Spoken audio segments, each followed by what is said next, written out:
de-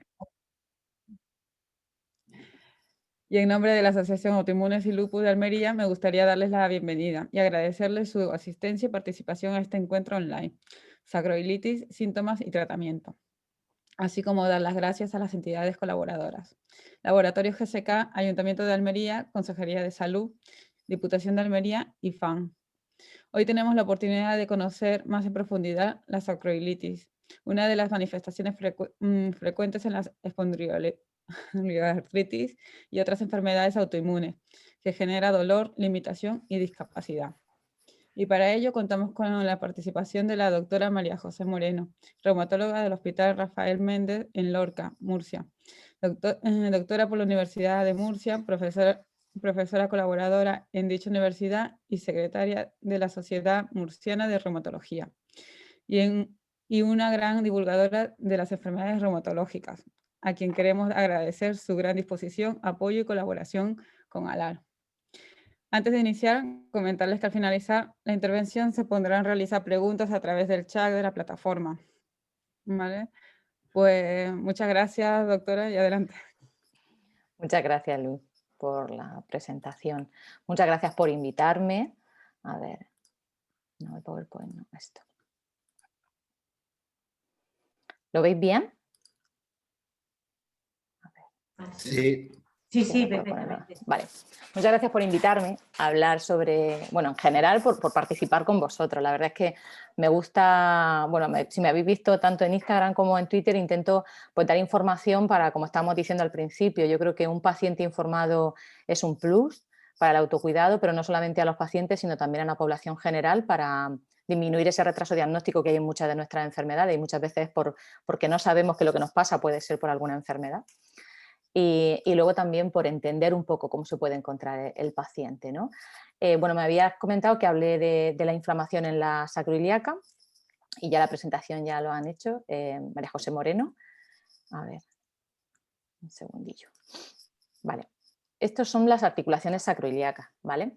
No voy a hablar de anatomía ni me voy a meter mucho, pero simplemente para que nos centremos un poquito dónde se encuentran. En la parte de arriba veis también el puntero, ¿verdad? ¿Cuando lo muevo? Sí, ¿no? Vale. Sí, se ve. Vale, perfecto. En la parte de arriba vemos lo que es la estructura ósea pura. Esta articulación que está aquí, esa es la articulación sacroiliaca. Aquí tenemos el sacro y aquí tenemos el ilíaco, de ahí que sea la articulación sacroiliaca.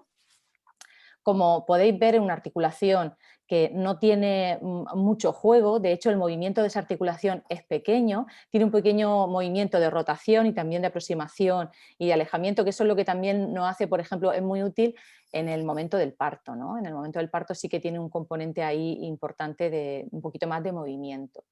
Y luego en la parte esta vemos la columna, estas son las últimas vértebras lumbares. Aquí entraría el peso del cuerpo y lo que hace luego la dinámica es que ese peso que nosotros tenemos se reparte entre las dos sacroiliacas para que veamos que eso es importante. ¿Por qué? Porque cualquier alteración que tengamos a nivel de la columna lumbar baja pues puede suponer una sobrecarga sobre esas articulaciones. Luego ese peso pasaría a la parte de las caderas y ya hacia los miembros inferiores. En la parte de abajo vemos la articulación desde la parte posterior, una vez que ya pues, todo eso está cubierto por distintos ligamentos que van desde una estructura ósea a otra. También veis cómo después tenemos estructuras musculares, estructuras nerviosas que pasan justamente por esa zona, ¿vale? Este dibujo lo he puesto para que veáis más o menos dónde se encuentran las sacroiliacas en referente al cuerpo humano. Este es un cuerpo normal y veis cómo aquí se ven el vestigio, pues se ve muy poquito, porque esto era de un vídeo y lo cogí justamente ahí, como donde está la sacroiliaca, que estaría aproximadamente en la zona del glúteo, ¿vale? Esas son las articulaciones sacroiliacas, están aproximadamente en la zona media del glúteo, que es cuando el paciente me pregunta, ¿me duele aquí? Digo, en el culo, ¿no? Dice, sí, me duele en el culo, ¿no?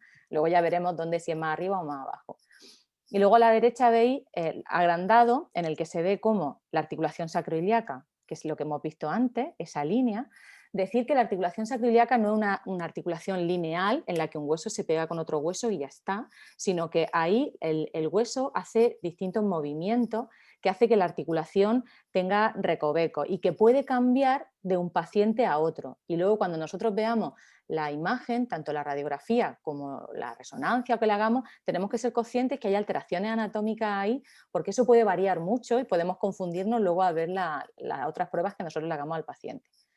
Pues bien, esta es la articulación sacroiliaca, ese sería el sacro, ese sería el ilíaco, y esto lo pongo porque que no es una sacroileitis, sino una sacroilitis, ¿vale? Es decir, está inflamado la articulación entre el sacro y el ilíaco, por eso no se debe decir la terminología que es muy antigua, que es la terminología de arriba. ¿Veis cómo, de hecho, hace poco hay un hilo por ahí en Twitter en el que estábamos discutiendo precisamente por eso, porque todavía hay, pues bueno, algunos colegas que utilizan terminologías muy antiguas y mal expresadas, porque en verdad debería decirse sacroilitis.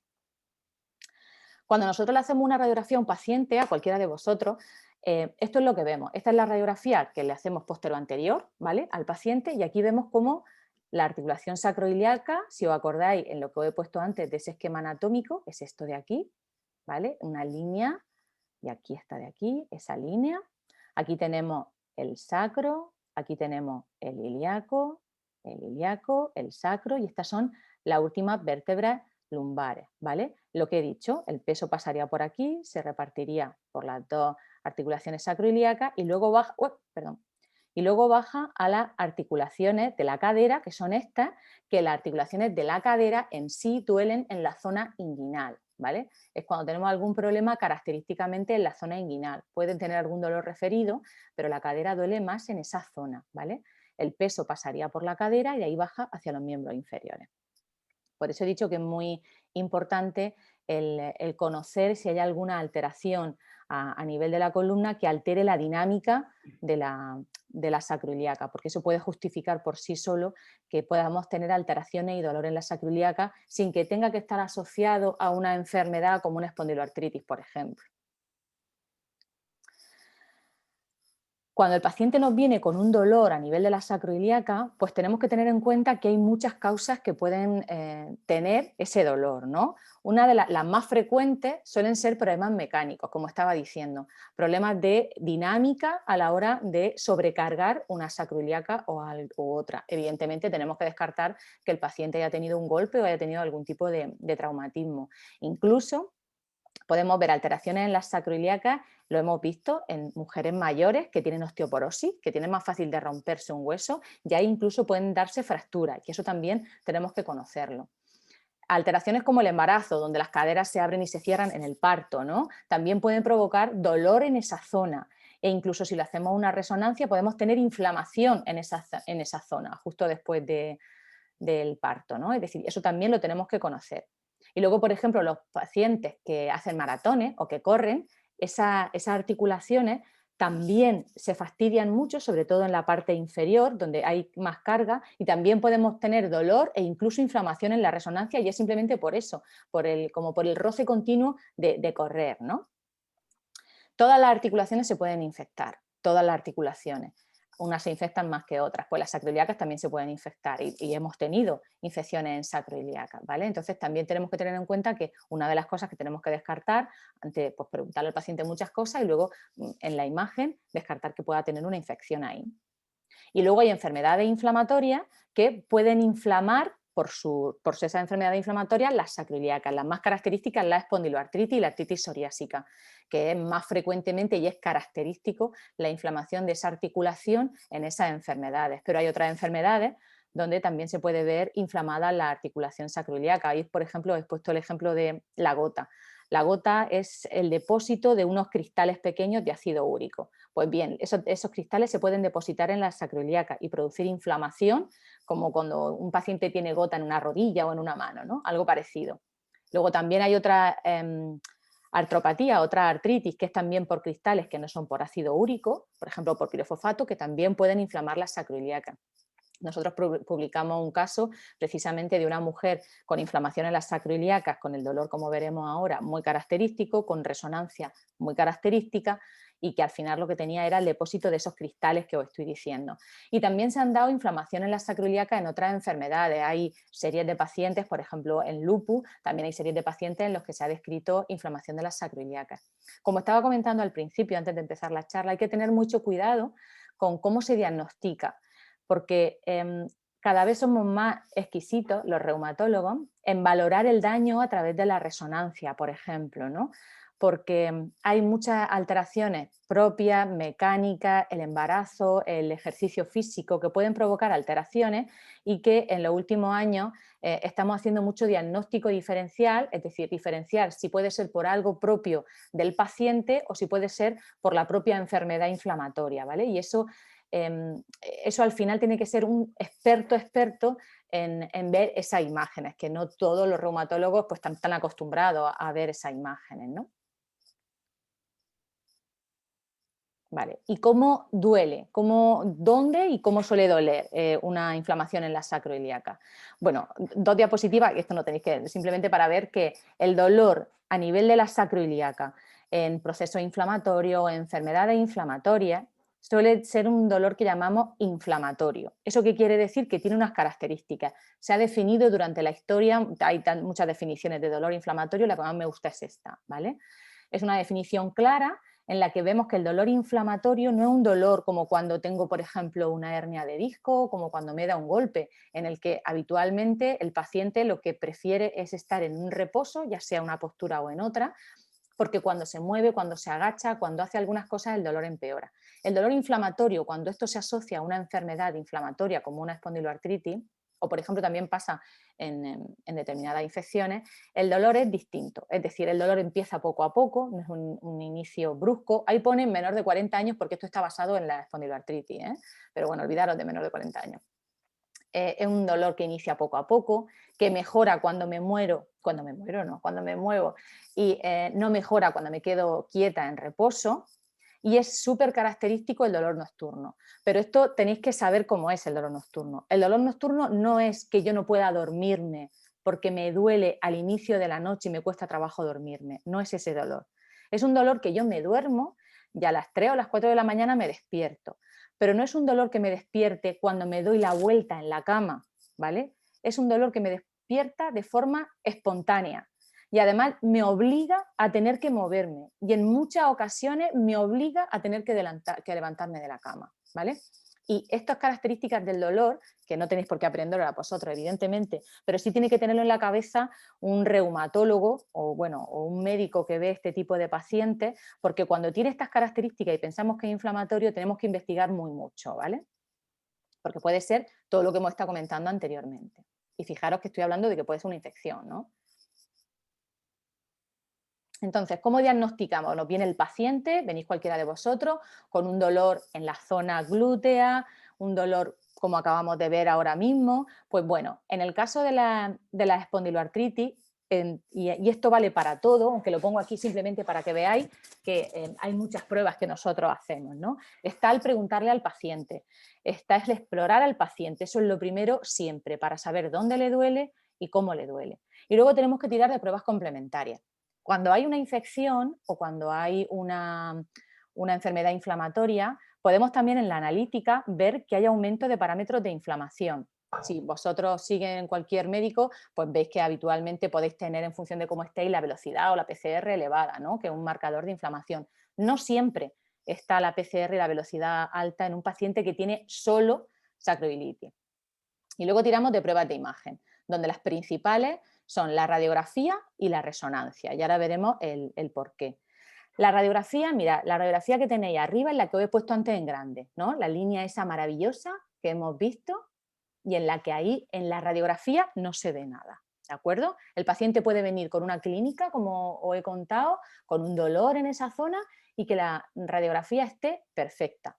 Pero también podemos ver que en la radiografía empiece a haber pequeñas alteraciones. Aquí pues vemos cómo, yo os lo digo lo que se ve, ¿no? Veis cómo aquí en esta zona del ilíaco, este es el ilíaco y este es el sacro, del ilíaco está un poquito más blanca que en la parte de arriba. Y si ya os enseño esta, pues lo veis mucho más claro, porque aquí las sacroiliacas pues que no se ven. ¿vale? Esto es la evolución de por ejemplo, de una espondiloartritis, donde esa inflamación en la sacroiliaca lo que termina haciendo son erosiones, hace bocado en la articulación y al final crea hueso y termina fusionando la articulación en distintos pasos, ¿vale? Es decir, a mí la radiografía me vale para ver si hay daño en la articulación, pero es verdad que cuando el paciente viene en estadios muy iniciales, es posible que tenga la radiografía que hemos visto arriba a la izquierda o que tenga la otra radiografía que, bueno, que sí se puede intuir que tiene alguna alteración, pero que dice muy poco. Entonces ahí es cuando tenemos que echar mano, sobre todo para el diagnóstico, de otras pruebas de imagen. Y en este caso, la reina que nos muestra inflamación es la resonancia. La resonancia tenemos distintas, en una misma resonancia que a ti te hagan, se pueden hacer distintas técnicas. A ti yo te hago una resonancia de columna lumbar y tengo distintas técnicas de la misma resonancia, distintos cortes, en los cuales a mí me dice si hay más o menos inflamación. Por ejemplo, esta que veis así tan negro es especial para ver la inflamación. Y si os fijáis, aquí estaría, os señalo, esta es la sacroiliaca, esto es el sacro, esto es el ilíaco, ¿vale? La sacroiliaca vendría por aquí, que esta la tiene este paciente regulero. Este es el sacro, esto es el ilíaco, y de esto que brilla tanto, que está amarillo o blanco, esto es la inflamación en la sacroiliaca. Esto es lo que yo os digo, que en los últimos años se ha trabajado muchísimo para definir qué se considera una inflamación propia de una enfermedad inflamatoria o qué se puede considerar una inflamación propia de otras cosas. Y hay que ser un experto, por llamarlo de alguna forma, en resonancia para eso tenerlo muy claro. Porque nosotros podemos ver este foco que hay aquí, a mi derecha, puede ser un foco abajo solamente, inflamatorio en un corte muy pequeñito, y esto se puede dar en alguien que corre, por ejemplo. Cuando tú ves una sacroilitis, pues con tanto edema como está esta, pues no hay tanta duda, ¿no? Evidentemente. Pero cuando hay un punto solamente, tienes que determinar mucho, preguntarle mucho al paciente por otras causas, ¿vale? Y eso cada vez, eso solamente lo hace la formación, tanto en resonancia como en pacientes con patología inflamatoria. Pero como he dicho antes, pues la inflamación puede ser por otras causas. Aquí, por ejemplo, veis cómo hay amarillo, bueno, no sé por qué digo amarillo, blanco en muchas zonas y de hecho incluso se ve en la musculatura. Cuando hay tantísima inflamación, pues tienes que pensar que a lo mejor hay algo más debajo, ¿no? Y en este caso, por ejemplo, el paciente pues tenía una infección a nivel de la sacroiliaca. Es decir, que la resonancia te da la información, pero tú tienes que interpretar esa información, ¿vale? Y aquí os pongo el ejemplo de cómo el ácido úrico, por ejemplo, puede depositarse a nivel de la columna y a nivel de la sacroiliaca y provocar esa inflamación. Estos depósitos verdes, esto no es una resonancia, esto es una técnica muy chula que se utiliza en algunos estudios de pacientes con ácido úrico, muy chula porque se ve con muchos colores y se ve muy bien el depósito de ácido úrico. Y veis cómo el depósito este verde de ácido úrico está depositado en la columna, pero también veis cómo está depositado a nivel de la sacroiliaca. Y si vosotros sabéis lo que es una gota, que lo que se viene a la cabeza es la inflamación del dedo gordo, que se pone súper inflamado, súper doloroso, pues imaginaros eso a nivel de la sacroiliaca. Pues mucha inflamación, mucho dolor y mucha limitación funcional. Porque como hemos visto antes, una de las características del dolor inflamatorio es el dolor nocturno. Eso es una de las cosas que más afecta a los pacientes, porque el paciente no puede descansar por la noche, porque se levanta por la mañana, que le cuesta muchísimo trabajo, como yo le digo a los pacientes, arrancar, es decir, se levanta con mucha rigidez a nivel de la zona glútea y lumbar baja, y además no ha descansado, se levanta cansado, se levanta muchas veces con dolores por ese mal descanso nocturno. Es decir, ese tipo de dolor que afecta tanto en la segunda noche, en la segunda parte de la noche, pues afecta mucho la calidad de vida de los pacientes que la tienen. ¿Y cómo la tratamos? Pues bueno, primero hay que saber por qué es. El tratamiento inicial es con antiinflamatorio y con rehabilitación. Ese es el tratamiento inicial, porque muchos pacientes responden, pero dependiendo de la causa. Dependiendo si la causa es por un problema de mala disposición, por un problema de estrés, por una infección, evidentemente habría que tratarla. Si es por un problema de inflamatorio en sí, como si fuese una rodilla, ¿vale? El tratamiento inicial sería con ese. La rehabilitación ha demostrado en estudios, sobre todo en pacientes con espondiloartritis, que mejoran claramente la inflamación y la calidad de vida de los pacientes. Y bueno, antes por ejemplo estábamos hablando de otras técnicas, como por ejemplo la infiltración. Cuando tiene una articulación solo, si fuese una rodilla, pues sería estupendo, la infiltración va muy bien. ¿Qué pasa a nivel de sacroiliaca? Que las sacroiliacas, como hemos visto en las primeras diapositivas, pues tienen muchas estructuras alrededor, estructuras tendinosas, ligamentosas, vasculares, nerviosas. Entonces no se puede hacer una punción de sacroiliaca así al tuntún, hay que hacerla guiada. No todo el mundo sabe hacer ecografías sacroiliacas, que no son nada fácil hacer una ecografía sacroiliaca porque es una estructura muy profunda, no es como hacer una ecografía de un hombro, por ejemplo. Entonces, en algunas unidades del dolor sí que lo hacen guiado por TAC, por ejemplo, ¿no? Pero son cosas muy puntuales. No hay unos estudios con una N muy grande en el que tengan resultados muy favorables por eso, por las limitaciones que estamos diciendo. En el caso de la espondiloartritis, que es como si fuese una rodilla inflamada, ¿vale?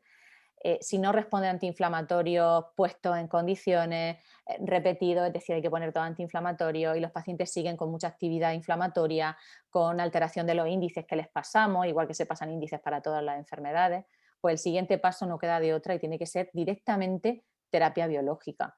No hay nada intermedio, no hay otros inmunosupresores que demuestren que mejoren como la terapia biológica, ¿no? Y ya está. Ha sido rápido. Preguntarme, que va a ser... A ver qué quite, ¿dónde tengo?